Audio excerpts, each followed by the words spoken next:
नमस्कार। उत्थान ज्योति संस्थान में आप सभी का स्वागत है, अभिनंदन है।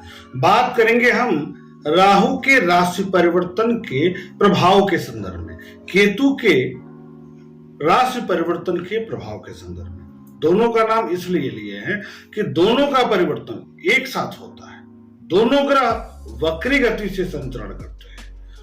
तो ऐसे में क्या प्रभाव स्थापित करेंगे जब ये अर्थात राहु मेष राशि को छोड़कर और केतु तुला राशि को छोड़कर, राहु जाएंगे मीन राशि में, केतु जाएंगे कन्या राशि में।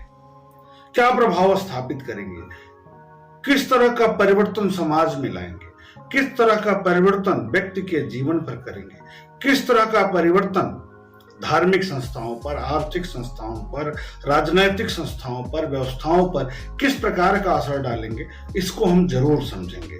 क्योंकि शनि के बाद सर्वाधिक काल तक एक राशि में गोचरीय संचरण करने वाले ग्रह हैं राहु केतु।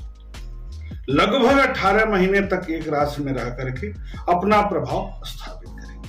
तो कार्तिक कृष्ण पक्ष द्वितीया तिथि 30 अक्टूबर दिन सोमवार को राहु और केतु का गोचरीय परिवर्तन होने जा रहा है और बड़ा परिवर्तन माना जाएगा, क्योंकि लंबे अवधि तक एक राशि में रह करके अपना प्रभाव स्थापित करेंगे। राहु मीन राशि में जाएंगे, केतु जाएंगे कन्या राशि में, 18 महीने तक यहीं रहेंगे। अब इसके साथ जिन जिन ग्रहों का योग संबंध बनेगा उसके अनुसार अपने प्रभाव में परिवर्तन करेंगे। राहु का गोचर आरंभ होगा बृहस्पति की राशि में, केतु का बुध की राशि में। इस दौरान लगभग 2.25 नक्षत्र गोचरीय संचरण करेंगे, जिसमें रेवती के सभी चरण आएंगे, उत्तरा भाद्रपद के सभी चरण आएंगे, पूर्वा भाद्रपद का प्रथम चरण आएगा। आपको लग रहा होगा कि मैं उल्टा क्यों बता रहा हूं। उल्टा इसलिए बता रहा हूं क्योंकि ये वक्री गति से संचरण करेंगे। इसी तरीके से केतु का अपना परिवर्तन होगा। केतु भी अलग अलग नक्षत्रों पर, जैसे इस कन्या राशि में गोचरीय संचरण करेंगे केतु, तो इस दौरान चित्रा नक्षत्र के 2 चरणों, हस्त नक्षत्र के 4 चरण, उत्तरा भाद्रपद नक्षत्र के 3 चरण में रहकर अपना प्रभाव स्थापित करेंगे। राहु मीन राशि में गोचर करते हुए जल तत्व की राशि में गोचर करेंगे। केतु कन्या राशि में गोचर करते हुए पृथ्वी तत्व की राशि में गोचरीय संचरण करेंगे। अर्थात राहु के प्रभाव से जल में हलचल होगी, केतु के प्रभाव से पृथ्वी में हलचल होगी। यानी इन 2 जगहों पर हमने ध्यान रखना है कि जब जब ग्रहों का योग संबंध बनेगा, जैसे राहु का शनि के साथ योग संबंध बन गया, दृष्टि संबंध बन गया, राहु का सूर्य के साथ बना, राहु का मंगल के साथ बना, राहु का बुध के साथ बना, राहु का बृहस्पति के साथ बहुत कम चांसेस है, क्योंकि अब बृहस्पति के साथ से ही निकल करके बाहर आ जाए। तो अब युति संबंध बनने की संभावना अभी नहीं है, इस गोचरी संचरण के दौरान नहीं है। तो मंगल के साथ जब गोचरी परिवर्तन करेंगे राहु, तो अंगारक योग का निर्माण कर देंगे। बुध के साथ जब गोचरीय संचरण करेंगे तो जड़त्व योग बना देंगे। शुक्र के साथ जब गोचरीय संचरण करेंगे तो लंपट योग बना देंगे। शनि के साथ जब गोचरीय संचरण करेंगे तो धूर्त योग बना देंगे। इसी तरीके से राहु का जब सूर्य के साथ, चंद्रमा के साथ योग संबंध बनेगा तो ग्रहण योग बन जाएगा और इसका प्रभाव अलग अलग होगा।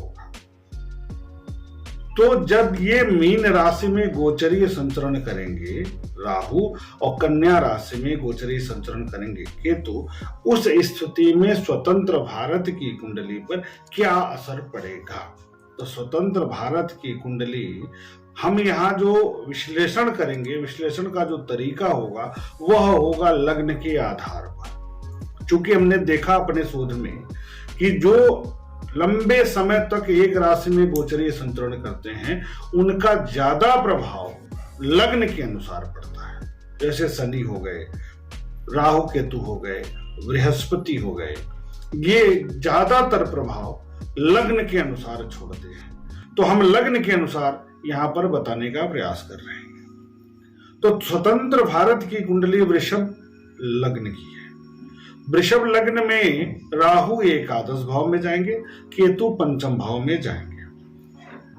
तीसरे, छठे और 11वें के राहु बहुत ज्यादा शुभकारक होते हैं, तीव्र गति से लाभ प्रदान करने वाले होते हैं, पराक्रम में वृद्धि करने वाले होते हैं, राजनैतिक संस्थाओं में मजबूती लाने वाले होते हैं, आर्थिक व्यवस्थाओं में मजबूती लाने वाले होते हैं।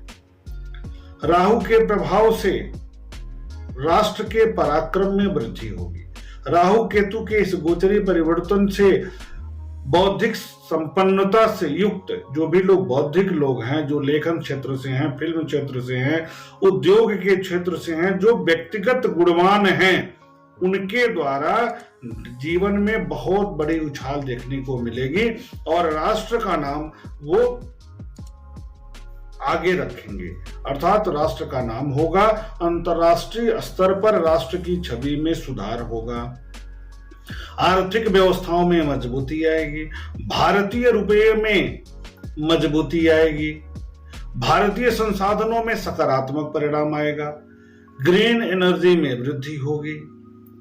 साथ ही साथ प्रदूषण की मात्रा भी राष्ट्र में कम होता दिखाई देगा।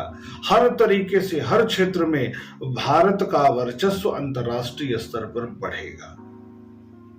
राहु के प्रभाव से भारतीय शेयर बाजार भी अपनी ऊंचाई को छुएगा। राहु के प्रभाव से भारत की जो कूटनीतिक प्रभाव है अंतर्राष्ट्रीय स्तर पर निखर कर आएगी। विश्व बिरादरी में, विश्व स्थिति में, विश्व समाज में भारत का वर्चस्व बहुत तीव्रता के साथ विज्ञान के क्षेत्र में भी बढ़ेगा। इसमें संशय की बात नहीं है। भारत नया कीर्तिमान स्थापित करेगा विज्ञान एवं प्रौद्योगिकी के क्षेत्र में। गृह और वाहन सुख में भी वृद्धि की स्थिति बनेगी। इंफ्रास्ट्रक्चर, रियल एस्टेट के क्षेत्र में भी, व्हीकल के क्षेत्र में, वाहन के क्षेत्र में भी क्रांतिकारी परिवर्तन होता दिखाई देगा। जो राजनीतिक संस्थाएं हैं उसमें मजबूती आएगी। यह भी संभव है कि इस बार भी एक स्थिर सरकार की प्राप्ति हम सबको हो, अर्थात 5 साल तक चलने वाली सरकार की प्राप्ति की संभावना बनेगी। सरकार द्वारा सारी योजनाएं आम जनमानस को प्रसन्न करने वाली होंगी। जो आपसी विवाद की स्थिति पिछले 18 महीने में बनी हुई थी, तनाव की स्थिति बनी हुई थी, अगले 18 महीने में इसमें कमी देखने को मिलेगा। इसमें संदेह की बात बिल्कुल भी नहीं है। इस प्रकार भारतीय दृष्टिकोण से राहु केतु का परिवर्तन एक बड़ा परिवर्तन होगा। अन्य ग्रहों के प्रभाव से क्या प्रभाव पड़ेगा इसकी चर्चा हम बाद में अन्य कार्यक्रमों में करेंगे, परंतु यहाँ राहु और केतु के कारण क्या प्रभाव होगा इसको जानेंगे। शिक्षा क्षेत्र में भी बहुत सकारात्मक सुधार होगा। हो सकता है कि शैक्षणिक नीति में भी कुछ बदलाव, कुछ सकारात्मक बदलाव देखने को मिले। आम जनमानस के लिए शैक्षणिक व्यवस्था सरल हो जाए, इसकी भी संभावना बन रही है राहु केतु के इस गोचरी परिवर्तन के साथ। इस प्रकार राहु केतु 18 महीने तक क्या प्रभाव राष्ट्र पर डालेंगे, अंतर्राष्ट्रीय स्तर पर भारत की स्थिति क्या होगी, इसको हम लोग जाने। अब हम अलग अलग लग्न पर क्या प्रभाव स्थापित करेंगे इसको जानेंगे नए कार्यक्रमों में। आप लोग उत्थान ज्योतिष संस्थान से जुड़े रहिए, हमसे जुड़े रहिए। लाइव कार्यक्रम में भी हम बहुत जल्दी आ रहे हैं आपके प्रश्नों का उत्तर देने के लिए। तब तक के लिए बहुत बहुत धन्यवाद। शुभ नमस्कार।